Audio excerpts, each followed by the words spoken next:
Hi class, it's Patrick. We're going to go through the slides for Chapter 12 and Chapter 13. I'm going to try to do so in as efficiently as possible. I'm going to try to get through it very quickly because I know from the standpoint that you're in, watching these online is a little different than what we would be doing in class. So I'm going to try to get through the meat of the material as quick as possible. Please do the reading. And please pay attention to what was asked for on Moodle so that you're up, you have everything finished that is requested. So let's begin with Chapter 12. Chapter 12 is kind of veering in a different direction. Here we're going to really be talking about investing in long-term assets. In finance, we're going to want to accept projects whose earnings are going to outweigh costs. So cost of capital is going to be very important. And capital is going to be attained via debt or equity. So the cost of capital is going to be influenced in some ways by macro factors, but also by managerial decisions regarding the type of capital. This chapter's concepts and skills. We're going to want to know how to determine a firm's cost of equity capital, a firm's cost of debt, and a firm's overall cost of capital, and understand the pitfalls of overall cost of capital and how to manage them.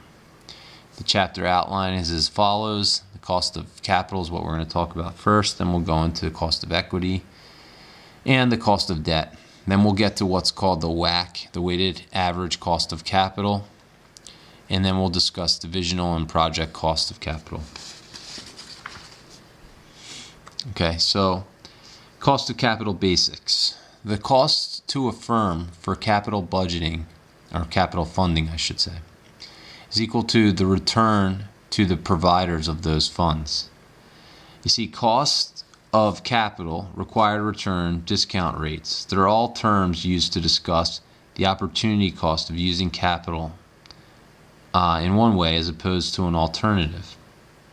Getting back to this, the costs to a firm for capital funding is equal to the return to the providers of those funds. The return earned on assets depends on the risk of those assets. A firm's cost of capital is going to indicate how the market views the risk of the firm's assets. A firm must earn at least the required return to compensate investors for financing they have provided. The required return is the same as the appropriate discount rate, which is what I was talking about before when I said the cost of capital, required return, discount rate are all terms used to discuss the opportunity cost of using capital. So you can think of required return from an investor point of view. The cost of capital is kind of flipping that, and where you're looking at it from a firm's point of view. So it's kind of looking at the same type of thing, just from different perspectives. Required return from an investor point of view, cost of capital from a firm-specific point of view. All right, so let's dig right into the cost of equity. The cost of equity is the return required by equity investors given the risk of the cash flows from the firm. So this is big, and I'm going to hint that this is important. The cost of equity is the return required by the equity investors given the risk of the cash flow from the firm. Two major methods for determining the cost of equity are the dividend growth model, which we've discussed in the past, and the security market line, or the CAPM. We didn't get a chance to get in depth into security market line and CAPM, unfortunately, because I was hoping to have class this week and go over them in depth. And I typically do something on the board. So hopefully, if we have an opportunity, we can talk about that a little bit more in depth next class. But for the sake of this, I think you should be okay as we walk through this. But these are the two major methods for determining the cost of equity. And we'll kind of go through each of these as we move forward. First, the dividend growth model approach. This model should look familiar.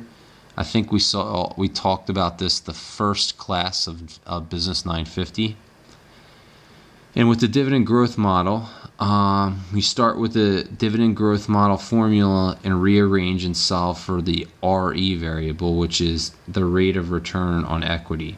or here we're going to call it the cost of equity. So the cost of equity, in a sense, is going to be equal to the dividend yield plus G, which is the capital gains yield. And we actually talked about that before. So to provide an example, you could say your company is expected to pay a dividend of $4.40 per share next year, which you could call dividend 1. And dividends have grown at a steady rate of 5.1% per year, and the market expects that to continue, which you can consider to be your growth rate. The current stock price is $50. That's going to be your P0. What is the cost of equity? You simply plug in the variables. The 440 that you had is your D1, your 0.051 as your G variable, and then of course the current stock price at 50, and you'd get about 13.9% if you were looking at it in percentage forms, or 0.139. Well, I think a question here that may be springing in your heads is, how do companies obtain that 5.1% here? How do they get that? Well, sometimes firms are going to actually estimate that, and this example is going to kind of go through that. One method for estimating the growth rate is to use the historical average.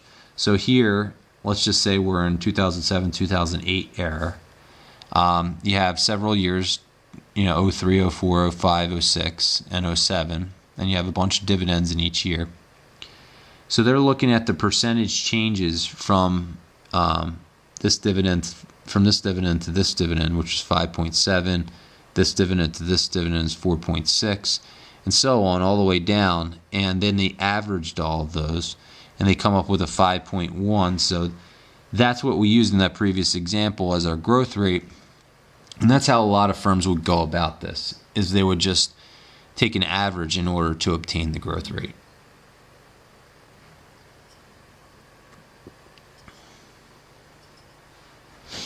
There's some advantages and disadvantages of the dividend growth model. The advantages is easy to understand and use. Some disadvantages: it's only applicable to companies currently paying dividends. It's not applicable if dividends aren't growing at a reasonably constant rate. It's extremely sensitive to the estimated growth rate, and it does not explicitly consider risk. So we have another approach called the security market line approach, or the SML approach.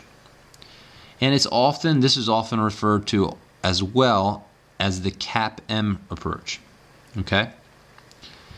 Or the capital asset pricing model approach. So you're going to use the following information to compute the cost of equity. First, the risk-free rate, RF, the market risk premium, which is you're going to have your expectations for the market risk here, and then we're going to also include in the risk-free rate. And then you're going to have a systematic risk of the asset, which is going to be kind of your beta here. So you're going to combine all these elements into this model. So the risk-free rate is something pretty easy to find. The beta is something relatively easy to find. This RM variable is a little harder to find, but we covered this a little bit in a previous video. Actually, I think I posted that online, so you could have looked at how you would actually obtain this variable. But let's just, for argument's sake, say we have all the information. So we know what the company's equity beta is. It's 1.2. We know the current risk-free rate, which is 7%, and we know the expected market risk premium is 6%. So how will we solve this? It's very straightforward. You take your 1.2 times your 6% plus 7%, and you'd end up with 14.2%. So it's real quick to run back to this. It's important to point out that this entire component here is known as the market risk premium. That entire piece within the parentheses is known as the market risk premium. Okay, so what are some of the advantages of using this SML approach? It explicitly adjusts for systematic risk. It's applicable to all companies as long as the beta is available. There's some disadvantages. It must estimate the expected market risk premium, which does not vary over time. You got to estimate beta, which also varies over time. You guys may have seen that within some of the projects that you've worked on already, where we talked about beta, and you probably saw that it switched over time. I think some of my comments to you all in your second project in Finance 1 was in regards to, a beta changing. And a lot of times people were looking at a beta from a while back and wondering why the beta changed so much. And that's one reason. Betas vary over time. This model relies on the past to predict the future, which is not always reliable.